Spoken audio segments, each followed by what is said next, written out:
হযরত মাওলানা নুরুল আমিন কাসেমী, লক্ষ্মীপুর জেলা সাধারণ সম্পাদক, লক্ষ্মীপুর জেলা সাধারণ।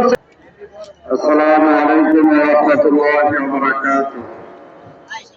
আউযু বিল্লাহি মিনাশ শাইতানির রাজীম। বিসমিল্লাহির রহমানির রহিম।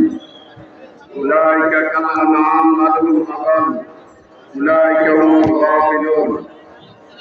উপস্থিত আজকের এই মহাসমাবেশে দেশের বিভিন্ন প্রান্ত থেকে হেফাজতের নেতা কর্মীগণ, আমরা আল্লাহ পাকের দরবারে লাখো কোটি শুকরিয়া আদায় করছি।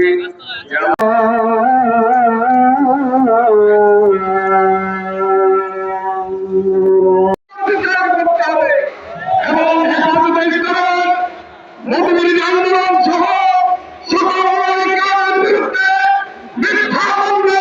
প্রত্যাহার করতে হবে। এই দাবিগুলোর ব্যাপারে আপনারা সকলেই ঐক্যবদ্ধ। আমরা বলতে চাই, ইসলাম বিরোধী কোন আইন এই দেশে আর কার্যকর করতে দেওয়া হবে না।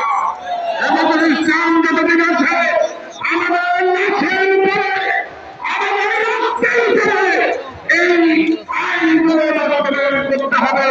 আমাদের শরীরের রক্তবিন্দু থাকবে এই ইসলাম বিরোধী আইনগুলো আমরা কার্যকর করতে দেব না ইনশাআল্লাহ।